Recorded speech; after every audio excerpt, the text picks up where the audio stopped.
more focused. I'm working on cybersecurity. So I'm a senior leader in one of the global financial firms.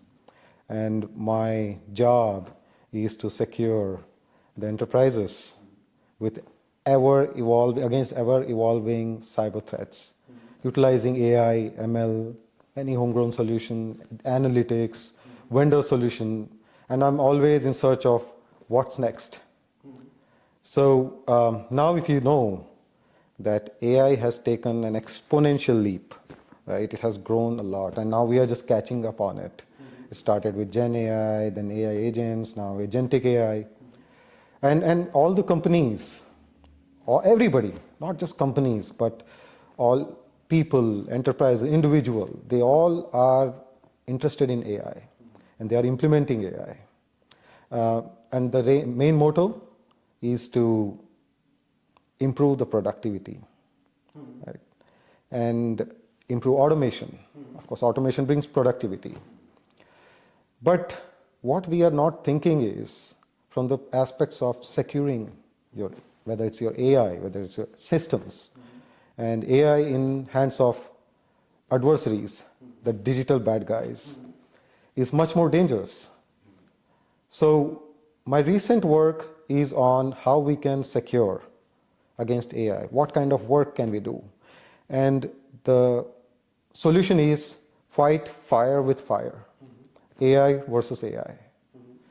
And my recent architecture proposal, which I'm pioneering in one of the proposal of architecture called cognitive trust architecture, which is built on the framework of how we can secure our enterprises' systems against agentic AI, any kind of AI threats. And that's my latest work that I'm working on. Yeah, I come from a very humble background. I come from a small village called Ballari. It's in Karnataka. And I studied in Kendriya Vidyalaya, CBSE. And it was great time, not very serious about life. And I always advocate that don't take life very seriously. It comes, you just live. And that's what I was doing as a kid. Then I did my engineering, and then I started working in one of the Fortune 500 companies as an analyst, as an engineer, supporting applications, analytics, BI, data warehousing, data marts, and all that. Everything was interesting. And everything was new learning for me.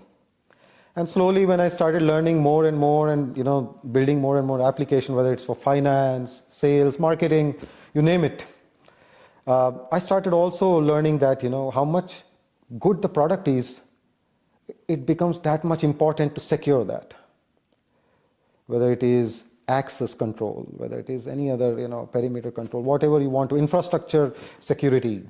And then my interest started getting more and more into how the security works. How can we secure more? Because security can be a driver. Just like in physical life, security guard, you can have him as a driver as well, right? It's just same like that. Security can be a driver for your business. But we need security. People don't realize that how much important security is. We only realize when things go haywire in the other side, when we lose on it. But I started growing more and more interest in it, as well as in data science and AI. So slowly, I got totally into security with my recent job and AI. And AI and security is what makes it more stronger. We are working on AI. We had to use AI to secure more. And there are a lot of research and work that is being done in it, and excellent work that is being done. And that's where I want to make sure that we take it to the next step of using security and AI in security. So security powered by AI. And that can only happen if we not see AI as our competitor. It's not humans versus AI. It's humans powered by AI. And that's what interests me. That is what we have to do. If you see the threat landscape, it is evolving. But that's an old story, right? We say threat landscape is evolving. We have been saying that for long, in decades. Now threat landscape is learning. If you see some of the instances, right? People to do some kind of a phishing attack, voice phishing, wishing. They have to have talent, if not have a good voice, to mimic the voice of, say, a celebrity calling you.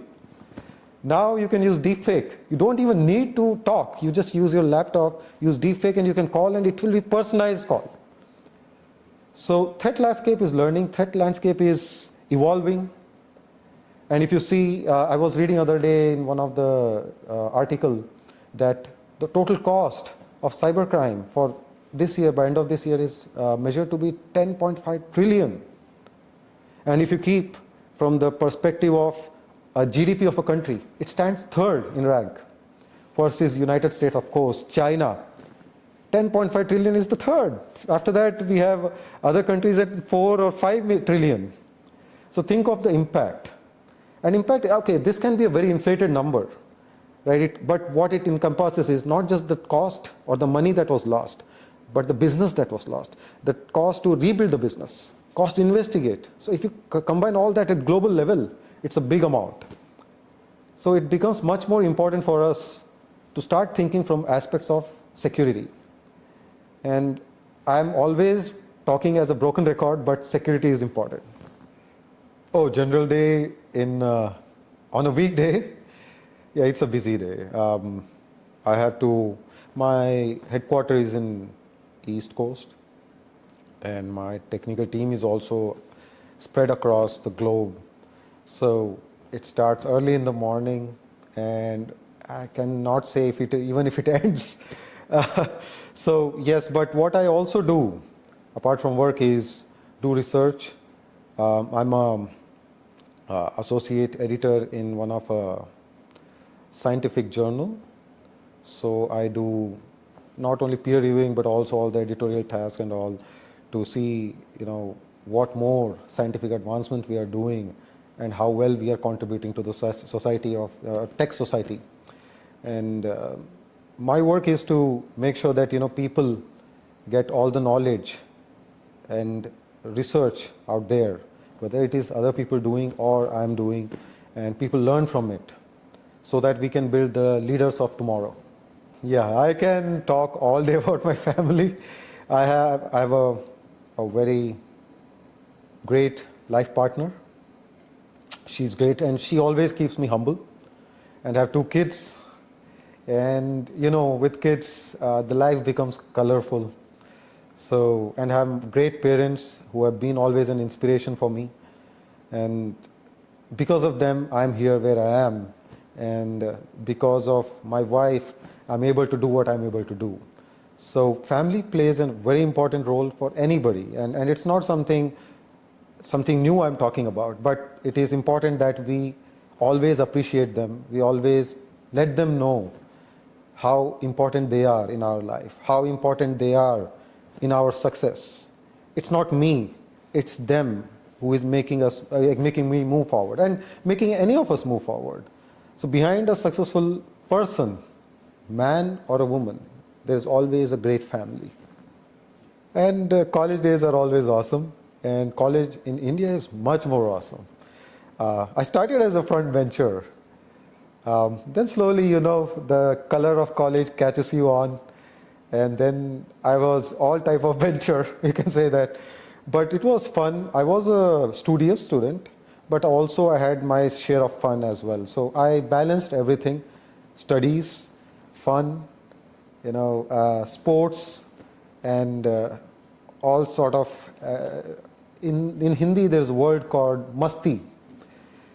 That masti, that should never be ending. And that is something you should always keep in mind, that whatever you do, there has to be a masti in it. Whether it's your work, whether it's your family, even if you're just driving a car, right? Listen to the song, have fun, whatever way you can have fun. You should always have fun. If you're not having fun, that means you should change that. And I'm having fun with work. I'm having fun with cybersecurity. I'm fun with research, AI.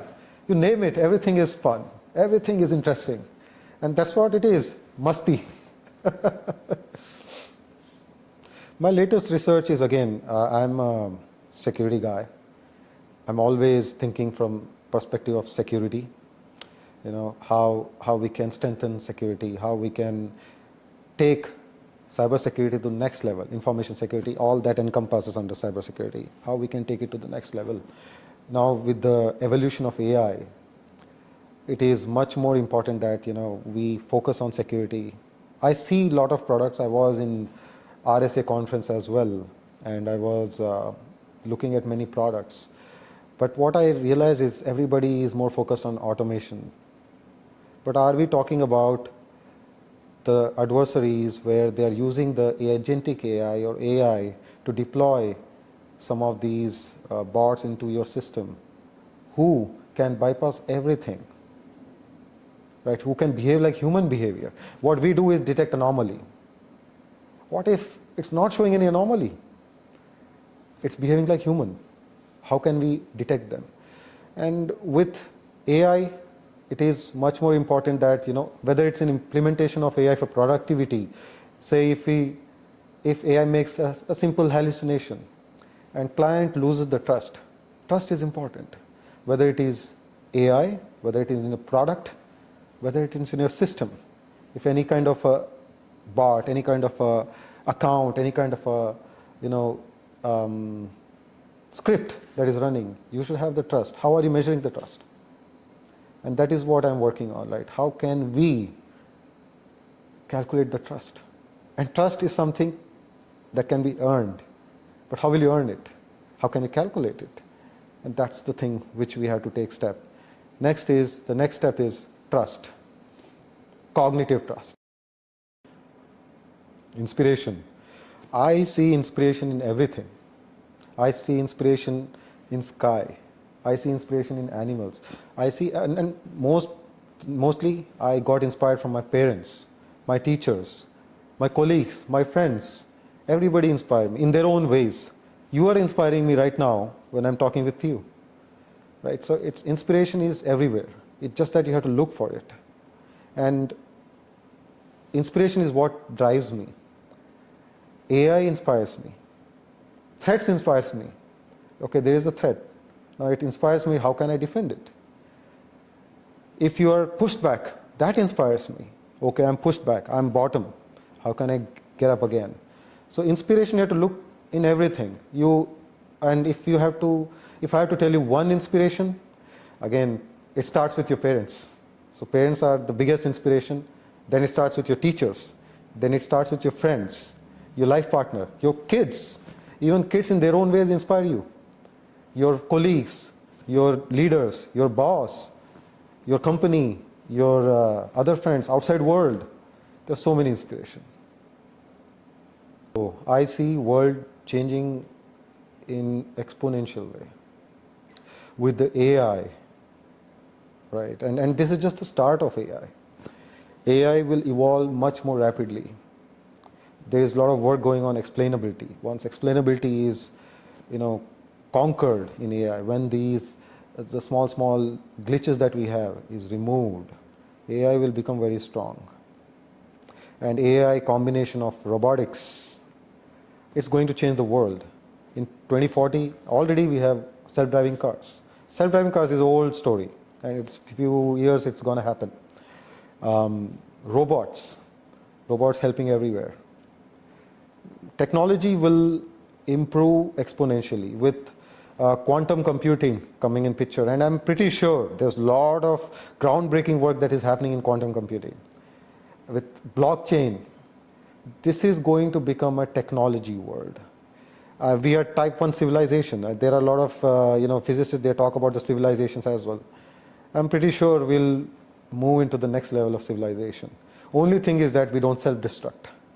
And not to self-destruct, we have to have guardrails, ethics. We should have our human element always alive. If we are losing that, we'll self-destruct. I don't know, even in 2040 we can survive. But if we keep our human element in it, we will evolve very quickly. You can see, enhanced people. And 2040 is very near, but it's going to happen. And people may say that you're just being too aggressive with the timeline, but I feel the way we have evolved in technology, it can be more earlier than 2040. Earlier, before AI, knowing things which requires memorization could get you somewhere. But I believe now with AI in picture, just knowing things, coding, or even in any other hardware, mechanical, that's good. But we should start thinking from innovation aspects as well, because with AI, all the mundane activities will be taken up by AI.